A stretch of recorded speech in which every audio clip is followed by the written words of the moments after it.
Olá, muito bem-vindos. Que a graça e a paz do Senhor Deus Todo-Poderoso seja sobre você.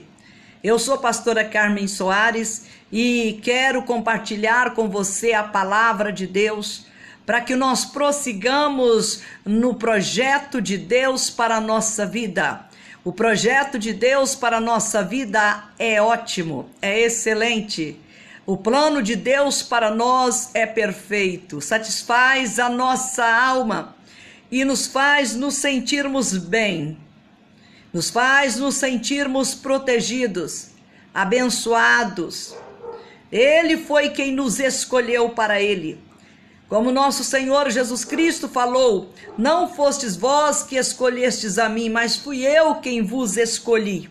Vos escolhi e vos nomeei, para que vocês vades e deis frutos, e que o vosso fruto permaneça para sempre. Ele fala isto em João capítulo de número 15, quando ele se apresenta para os seus discípulos como a videira verdadeira. Eu sou a videira verdadeira, o meu pai é o agricultor, vós sois os ramos. Veja só, ele, a videira verdadeira, o Pai, o nosso Deus Criador, o agricultor da videira verdadeira, e nós, os lavados e remidos no seu sangue, os galhos da videira, exatamente o local que está com o maior potencial na videira para produzir os frutos, são exatamente os galhos. Ou seja, Ele nos capacitou para Ele.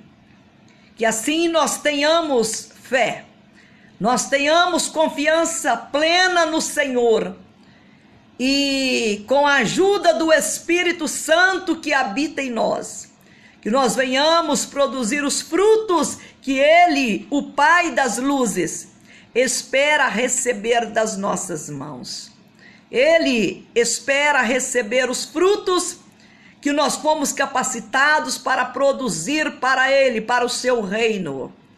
E existe uma coisa que impede muitas vezes que nós produzamos frutos e até mesmo que nós tenhamos uma vida vitoriosa e bem-sucedida. No nosso último vídeo, nós falamos para você sobre a grandeza de Deus. Quando o Moisés reconhece, vê e expressa na sua compreensão, ele expressa a grandeza de Deus, conforme nós lemos em Êxodo, no capítulo 34 e no verso de número 6. Ele, com toda a sinceridade de coração, com toda a ousadia, com toda a alegria na sua alma, depois de o povo ter falhado com Deus por várias vezes, e Deus até mesmo ter desejado exterminar o povo da promessa, o povo de Israel, que Deus havia tirado do Egito. Moisés interfere pelo povo, clama misericórdia do povo. Depois que Deus dá a ele os 10 mandamentos, ele escreve-os na tábua e entrega para Moisés nas tábuas da lei, nas 2 tábuas.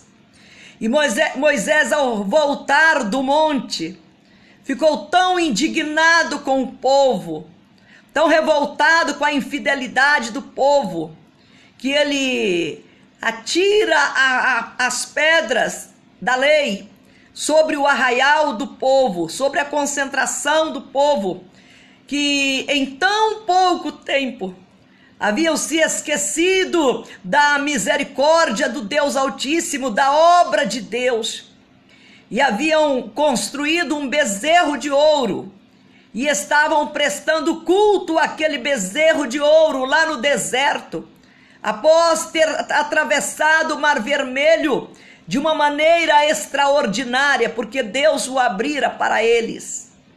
E aquilo deixou Moisés tão irritado, revoltado, que ele atira as pedras que Deus havia escrito com o seu próprio dedo, quebra as pedras da lei no meio deles, E só isto, já seria suficiente para Moisés parar e pensar: será se eu estou fazendo a coisa certa? Será se é isto mesmo que Deus quer de mim? Será se eu nasci para fazer isto mesmo? Será se eu estou certo em ter tirado esse povo de lá da escravidão? Será se eu estou certo nesse ministério que Deus confiou nas minhas mãos? Provavelmente, muitas vezes, ele deve ter sido acometido pela dúvida. Exatamente isto, quando as coisas não saem da maneira que nós queremos, quando as coisas não acontecem do jeito que nós planejamos, nós somos muitas vezes pegos pela dúvida, pela incerteza. Mas no caso aqui de Moisés, de Êxodo capítulo 34, logo depois desses episódios desagradáveis, dos atos de murmuração dos filhos de Israel, da rebeldia de seus corações, Moisés, diante dessa situação, Deus fala para ele: Moisés, você se santifica, prepara, e amanhã de madrugada você sobe ao monte, porque eu falarei contigo. E assim Moisés fez. Ele levantou de madrugada, se preparou para o encontro com Deus e subiu ao monte Sinai, porque Deus que escreveria novamente a sua lei nas tábuas, para ele trazer novamente e apresentar para aquele povo, porque aquele povo estava executando um plano de Deus, e nós bem sabemos que plano de Deus não pode ser frustrado. Mas às vezes o que Satanás utiliza para tentar frustrar o plano de Deus na nossa vida é exatamente a dúvida. Assim como Moisés naquele momento, naquela hora de raiva, de ira e indignação contra aquele povo, quando Deus o chama para subir ao monte, quando Deus passa diante dele, ele se maravilha, ele fica maravilhado e ele faz afirmações maravilhosas em relação a Deus, como nós lemos em Êxodo 34 e no verso de número 6. Ele fala de Deus, o que Deus gostaria de ouvir da boca dele e o que Deus gostaria de ouvir da sua boca e da minha boca. O Moisés fala para o Senhor, e passando o Senhor por diante dele, clamou: Senhor, Senhor Deus compassivo, clemente, longânimo e grande em misericórdia e fidelidade, e que guarda a misericórdia em 1000 gerações, que perdoa a iniquidade, a transgressão, que perdoa o pecado, ainda que não inocenta o culpado, e visita a iniquidade dos pais nos filhos, e nos filhos dos filhos, até a 3ª e a 4ª geração. Ele ficou maravilhado com Deus, apesar daquela situação difícil que ele havia vivido dias atrás. Agora, quando ele depara com a presença de Deus, ele diz a Deus coisas maravilhosas que Deus gostaria de ouvir de todos nós. Mas às vezes, diante das dificuldades, bate a dúvida, vem as incertezas, que é uma ferramenta de Satanás.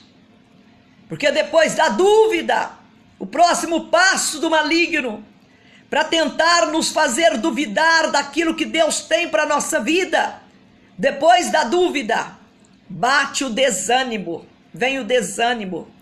Mas Deus que é fiel, como Moisés disse, Ele está sempre trabalhando para nos libertar do poder da dúvida. E para nos libertar também das armas de Satanás utilizadas com o desânimo. Para que nós não venhamos frustrar o plano de Deus para a nossa vida. O plano de Deus para a nossa família. O plano de Deus através de nós para abençoar todas as famílias da terra, como ele falou a Abraão. Deus tinha um plano para Abraão e falou para ele: ô Abraão, sai. Abraão, o nome dele ainda não havia sido mudado para Abraão. Sai da tua parentela, vai para a terra que eu te mostrarei. Eu farei de ti uma grande nação. Eu te abençoarei grandemente. Abençoarei os que te abençoarem. Amaldiçoarei os que te amaldiçoarem. E em ti serão abençoadas todas as famílias da terra. É claro que após Abraão ouvir isto de Deus, o inimigo de Deus, Satanás, entrou em ação, criando circunstâncias exatamente para levar Abraão à dúvida. E já com a dúvida em ação, ele seria também dominado pelo desânimo, ainda mais por ver ele passando os anos e a promessa de Deus de dar a ele descendentes não havia se cumprido. Deus o ampara para que ele não seja vencido pela dúvida e por consequentemente pelo desânimo e pelo medo. Essas três ferramentas que Satanás utiliza contra nós. Primeiro, a dúvida. Consequentemente, após a dúvida, o desânimo. Depois do desânimo bate aquele medo. Deus está sempre trabalhando para que essas coisas não venham atrapalhar o plano dele na nossa vida.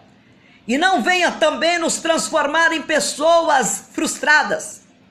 A maior parte das pessoas na face da terra, elas sentem frustrações. São pessoas frustradas, porque tentaram vários planos e nenhum deles deram certo. E por que não deram certo? Não deram certo porque elas não se ampararam em Deus. Elas não se fortaleceram no Senhor Jesus Cristo e na força do seu poder. Elas não se preocuparam em estar cheias do Espírito Santo e revestidos com o poder de Deus. E aí o inimigo encontra a brecha, encontra caminho aberto para ele agir com estas armas terríveis: a dúvida, o desânimo e o medo. Quando Moisés viu o Senhor e viu a grandeza de Deus, ele viu que ele não precisava ter nenhuma dúvida, porque a esperança dele não era os filhos de Israel. Ele não precisava ficar desanimado, porque ele não estava trabalhando no projeto dos filhos de Israel. Ele não precisava sentir medo, porque ele não havia sido contratado pelos filhos de Israel para os fazer atravessar aquele deserto. Mas ele havia sido, sim, chamado por Deus, chamado pelo Senhor dos Senhores. Ele havia sido capacitado por Deus. Ele havia sido revestido por Deus. O próprio Deus fala para ele: Moisés, diante de Arão, você será como Deus, lá diante do faraó. Você será como Deus. Arão será seu servo e você será como Deus diante dele. Deus deu a ele tudo o que ele precisava para o sucesso daquele projeto de tirar os filhos de Israel da escravidão e levá-los e assentá-los na terra de Canaã. Este não era um plano de Moisés, não era um plano dos filhos, a descendência de Abraão. Era um plano de Deus, com o objetivo de assentá-los na terra da promessa e dar por intermédio deles a sua lei, como referencial para o mundo. Dar também o culto, a adoração a ele, a forma de adorá-lo. Dar também o Cristo, o Salvador do mundo. Então era um plano perfeito. Um plano que tinha começo, que tinha meio e tinha fim. E Deus faria isto, porque os planos dele não podem ser frustrados. E é isto que acontece comigo e com você. Ele nos deu um plano para que nós o representássemos, para nós o representarmos aqui. Representá-lo no meio da humanidade. Claro que representar a Deus é ir contra as ações de Satanás. Ir contra as ações dos demônios. ir contra o poder das trevas. Ir contra o poder das trevas é contrapor Satanás.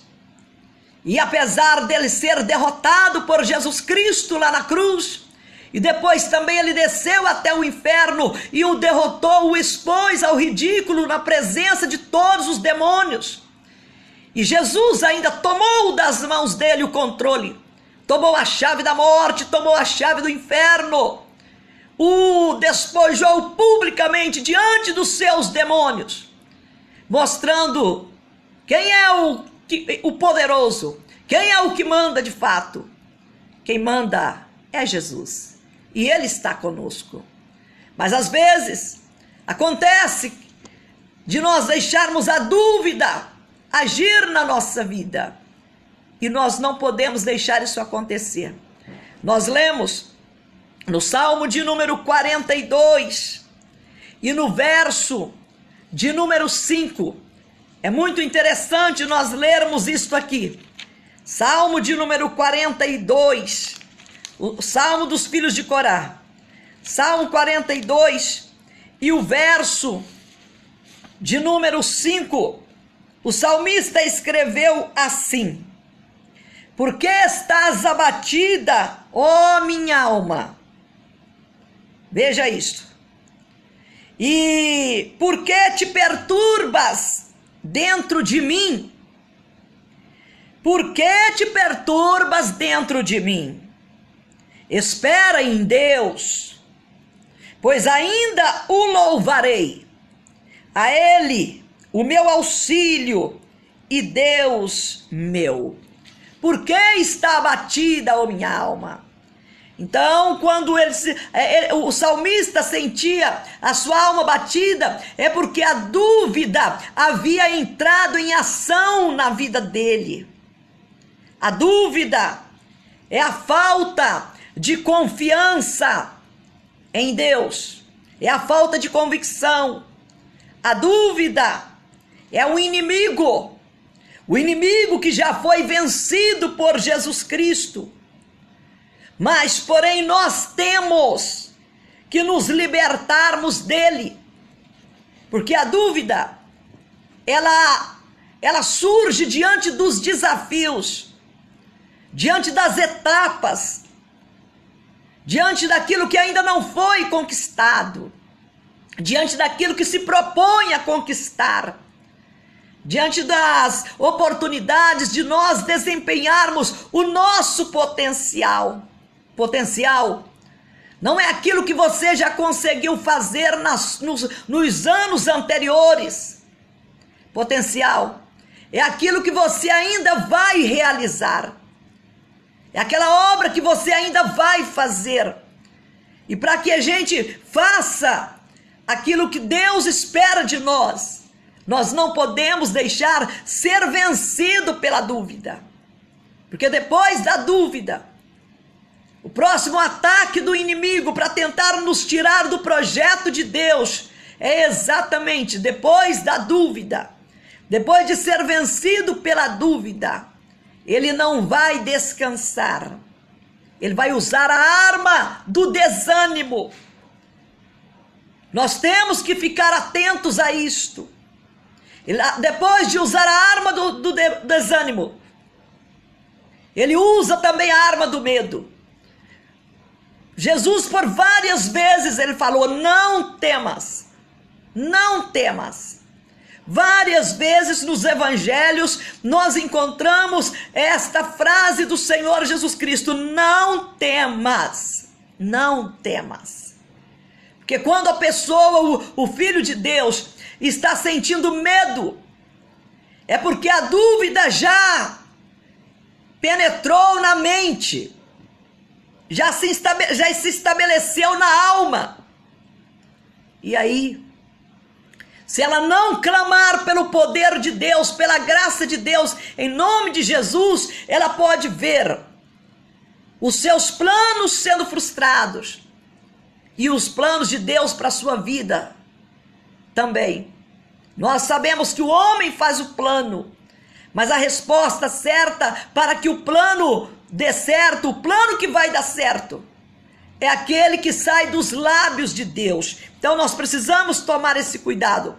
Nosso Senhor Jesus, para que os discípulos não fossem vencidos nem pela dúvida, nem pelo desânimo, nem pelo medo, ele fala para nós no Evangelho de Mateus, no capítulo 8 e no verso de número 6, ele fala para os seus discípulos, em Mateus capítulo 8, verso 26, nós lemos, para o fortalecimento da nossa fé, nós lemos assim: perguntou-lhes então Jesus: por que sois tímidos, homens de pequena fé?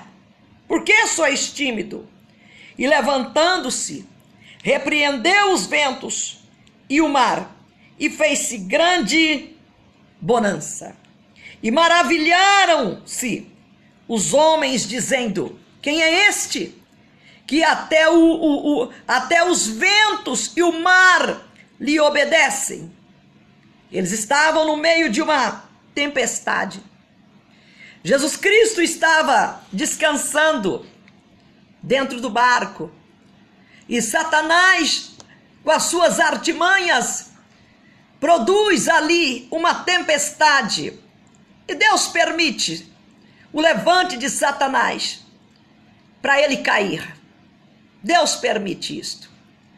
E aqui ele levantou, formando tempestade, mexendo com a natureza, formando ali um fenômeno da natureza, uma tempestade no mar. E os discípulos entraram em pânico. A dúvida se eles conseguiriam prevalecer chegou. E o desânimo também cresceu por verem que o vento continuava aumentando e as ondas subindo e o mar se tornando furioso, raivoso, como se fosse presas prontas para poder devorá-los ali. E eles então esqueceram que lá no barco, dormindo, estava aquele que tem todo o poder. E eles foram acordar Jesus, até bravos, repreendendo Jesus: Senhor, o Senhor não se preocupa, nós estamos perecendo, Senhor. Jesus levantou, chamou a atenção deles. Primeira coisa, olha aí, veja isto, tá? Mateus 8, 26, veja isso. Primeira coisa, primeiro passo do Senhor Jesus. O que Jesus faz? Perguntou-lhes então Jesus: por que sois tímidos? Por que estavam com medo? Por quê? Já estavam com ele há alguns tempos e já haviam visto o poder de Jesus Cristo, a gloriosa obra do Senhor. Ele já havia dito para eles que ele seria morto na cruz, não era afogado no mar. Ele não havia vindo ao mundo para morrer afogado no meio de uma tempestade. Ele havia vindo ao mundo para morrer na cruz. Então não precisava deles ter medo. Jesus estava dormindo, mas eles podiam ficar, tá tudo em paz. Dentro desse barco está o Filho de Deus. E barco que está o Filho de Deus, que veio não para morrer afogado nas artimanhas de Satanás, mas para morrer crucificado. Então podemos todos nós ficarmos em paz, porque esse barco não vai afundar. Eles não tiveram essa atitude. Eles foram chamar Jesus, e Jesus vem e fala isso para eles: por que sois tímidos? Por que sois tímidos? Homens de pequena fé. Então, geralmente, a dúvida, ela é um produto da falta de fé, da incredulidade, de nós não estarmos acreditando que Deus está no controle da situação, que Deus está no comando, que o que nós estamos fazendo é exatamente aquilo que Ele planejou para que nós fizéssemos. Você vai encontrar na palavra de Deus vários personagens bíblicos que estavam fazendo exatamente aquilo que Deus queria que eles fizessem. Como o caso de Moisés, que eu citei aqui para você. E de repente surgem as adversidades, surgem os obstáculos, levanta o inimigo, surgem barreiras, surgem lutas. Exatamente para levar a pessoa a duvidar: mas será se eu estou fazendo o que Deus quer para a minha vida mesmo? Será se é isto mesmo? Será se eu tomei a decisão certa? Será se eu fiz a coisa certa? Ah, meu Deus, e agora? E agora? Será se eu tomei a decisão certa? Tenho certeza que Moisés, diante daquela situação, ele pensava isto também. Mas Deus logo acudiu com o seu poder. Deus logo mostrou que quem estava no controle era Deus e que aquela situação complicada, ela iria passar, era coisa de circunstâncias. E circunstâncias passam. O projeto de Deus permanece. Então, quando o Senhor Jesus chama a atenção dos discípulos, fala, repreende-os por causa, não porque eles estavam assustados, mas exatamente porque a fé deles era pequena.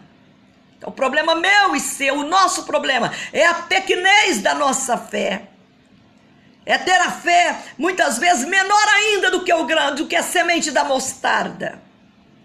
Ele falou, se tiverdes fé do tamanho de uma semente de mostarda, ordenará esse monte, levanta-te daqui, atira-te no mar, e o monte fará isto. A fé do tamanho de uma semente de mostarda. Mas no caso aqui, os discípulos demonstraram que a fé que eles traziam no coração ainda estava menor do que a semente da mostarda. Eles precisavam ser ajudados pelo Senhor. Quando nós lemos o salmista dizendo, por que te abates, ó minha alma? É porque ele estava deixando a alma dele, não estava depositando a total confiança devida a Deus. Quando a nossa fé ela é confrontada, nós precisamos olhar para Deus. Nós precisamos clamar a Deus. E nunca deixar que o inimigo pense que está no controle, porque ele não está. Quem está no controle é Deus. Então Jesus chama a atenção deles, dizendo para eles, homens de pequena fé, e levantando-se, repreendeu o vento e o mar, e fez-se grande bonança. Aí eles ficaram maravilhados. Mas quem é este? Quem é este? Que até os ventos e o mar lhe obedecem. Quem é este? O Filho de Deus, o Senhor Jesus Cristo. O que falou para nós, eu não deixarei vocês sozinhos, eu estarei convosco todos os dias até a consumação do século. Ele está dizendo que o nosso sucesso está garantido pela presença dele na nossa vida. Eu não deixarei vocês. Eu estarei convosco todos os dias até a consumação do século. Você precisa lembrar, eu preciso lembrar, que ele empenhou a sua palavra, que estaria conosco todos os dias até a consumação do século. Portanto, não podemos deixar que a dúvida venha dominar os nossos pensamentos. Não podemos deixar que a dúvida venha criar o desânimo na nossa vida. Não podemos deixar que a dúvida, além de criar o desânimo, ela nos encha de medo também. Não podemos. Nós lemos também no Evangelho de João, no capítulo 20, e no verso de número 25 até o verso 27, após nosso Senhor e Salvador Jesus Cristo ter vencido a morte, ter derrotado Satanás, e o exposto ao ridículo publicamente lá na cruz, morrendo naquela cruz, dando a sua vida por pecadores, por seres que não mereciam a graça de Deus. Mas Jesus triunfou sobre Satanás, triunfou sobre ele, morrendo na cruz, fazendo pelo ser humano o que o ser humano não merecia. Jesus fez isto por nós. E aí, os seus discípulos agora, com medo, em pânico, presos dentro da casa, lá em Jerusalém, com medo de serem presos pelos principais, pelas autoridades dos judeus, pelos sacerdotes, sumos sacerdotes e as demais autoridades, o sinédrio e tudo mais, que havia levantado acusação contra Jesus Cristo para que ele fosse crucificado. E agora os discípulos estavam com medo. E nós lemos aqui em João capítulo 20, a partir do verso de número 25, nós lemos assim: disseram-lhe então os outros discípulos: vimos o Senhor. Mas ele respondeu: se eu não vir nas suas mãos o sinal dos cravos, e ali não puser o meu dedo, e não puser a minha mão no seu lado, de modo nenhum acreditarei. Isso foi o Tomé, que tinha deixado a dúvida dominar sobre a sua vida. Não acreditou na palavra do Senhor Jesus Cristo, deixou a dúvida dominar o seu coração, deixou a dúvida criar o desânimo e, por fim, o medo que os levavam a ficarem presos dentro daquela casa. Verso 26 de João 20 nós lemos: passados 8 dias, estavam outra vez ali reunidos os seus discípulos, e Tomé também estava com eles. Estando as portas trancadas, veio Jesus, pôs-se no meio deles e disse-lhes: paz seja convosco.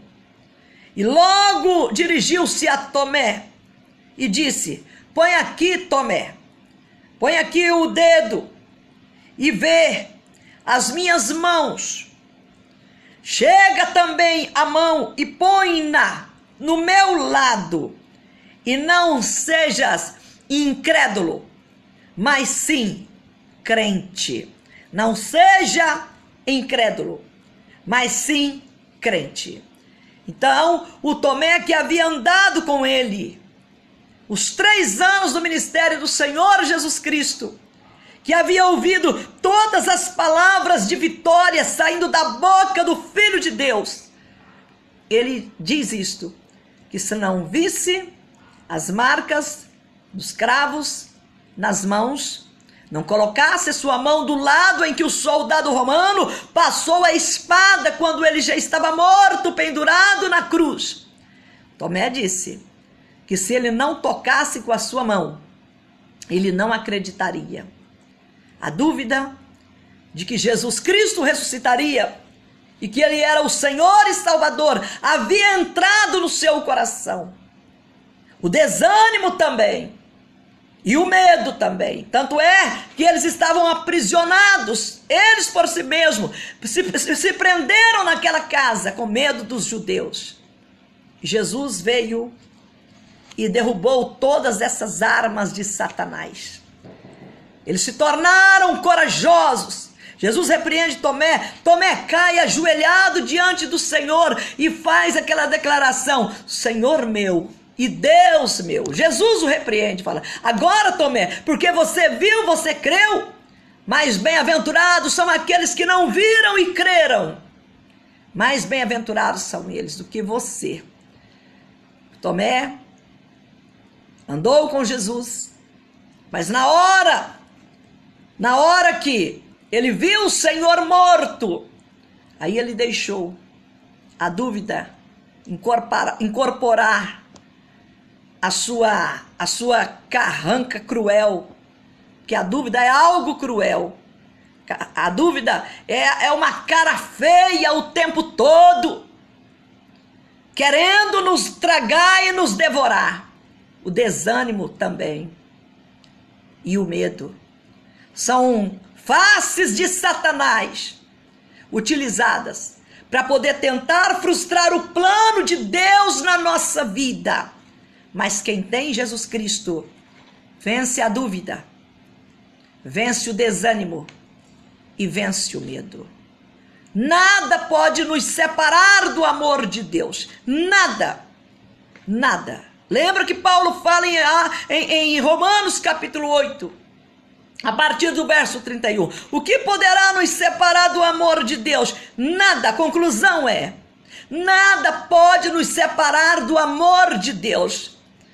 Então que você deixe o amor de Deus vencer a dúvida, vencer o desânimo, vencer o medo, para que o plano do Todo-Poderoso não venha a ser frustrado na sua vida. Quero agora orar com você. Senhor, nosso Deus e nosso bondoso Pai, Deus maravilhoso, Deus bendito, Deus longânimo, Deus compassivo, Deus bondoso e misericordioso, que não nos tratou segundo, meu Deus, os nossos delitos e os nossos pecados, mas nos tratou segundo o teu amor e a tua infinita bondade e misericórdia. Louvado seja o teu nome, meu Deus.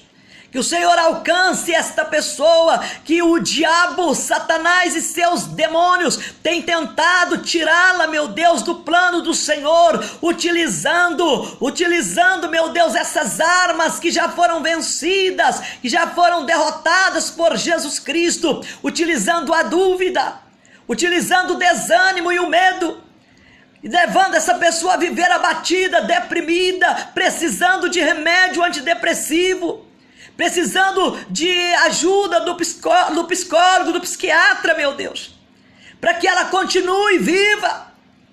Meu Deus, repreende Satanás em nome do Senhor Jesus, cancela todas as manobras do inferno contra este homem, contra esta mulher, anula todo o poder diabólico em nome do nosso Senhor Jesus Cristo, meu Deus, e liberta esta vida do laço do passarinheiro, do laço, meu Deus, da dúvida, do laço do desânimo, do laço do medo. Quebra esse grilhão do diabo, destrói esse aguilhão da morte, aniquila essa força espiritual da maldade em nome do Senhor Jesus Cristo, e liberta esta pessoa, meu Pai, fortalecendo-a, meu Deus, no Espírito do Senhor, revestindo-a, meu Deus, com a armadura do Senhor, e fortalecendo, meu Deus, a fé neste coração. Meu Deus, se ela precisa de uma providência do Senhor, age com tua destra justa, com a tua mão forte, meu Pai, em nome do nosso Senhor Jesus Cristo. Age em favor da tua filha, age em favor do teu filho, age em favor desta família que está passando por um período difícil, que está passando pelo desemprego, que está passando pelo endividamento, que está passando pela discórdia familiar, que está passando por uma enfermidade. Age com o teu braço forte, derrota Satanás em nome do Senhor Jesus Cristo, meu Deus, e dê a restauração, meu Pai, dê a vida, meu Deus, que essas pessoas estão precisando, estão esperando, estão pedindo, em nome do nosso Senhor Jesus Cristo. Que haja, meu Deus, refrigério dentro desta casa, que haja provisão do Senhor para esta família, que haja, meu Deus, força para eles continuar a caminhada, que haja, meu Deus, ousadia para testemunhar o teu poder, para testemunhar a tua graça e a tua misericórdia, a tua bondade, meu Deus. Ah, meu Deus, que haja no coração deste homem, desta mulher, no coração dos filhos deste casal, no coração, meu Deus, do rapaz e da moça, que haja neste coração o desejo ardente de testemunhar o teu grande amor e o teu grande poder. Nós te pedimos isso em o nome do nosso Senhor Jesus, e com a certeza que as armas do diabo já foram destruídas, que a dúvida já caiu por terra, que o demônio, meu Deus, do desânimo já foi derrotado, que o demônio do medo já caiu por terra, já foi expulso em nome do Senhor Jesus, e esta pessoa já está livre para prosseguir, ajudada pelo Senhor e amparada por ti. Com esta certeza, meu Deus, nós te agradecemos em o nome do nosso Senhor Jesus, dando ao Senhor, meu Deus, toda a honra, toda a glória e todo o louvor, hoje e sempre. Amém. Muito bem. Que Deus, nosso Senhor Todo-Poderoso, que te ama com amor incondicional, abençoe a sua vida, te dê ousadia, te dê coragem para você prosseguir. Eu, pastora Carmen Soares, te agradeço. Obrigada pela sua companhia. Até o nosso próximo encontro. Que Deus seja louvado na sua vida e você se sinta a pessoa mais feliz de toda a terra.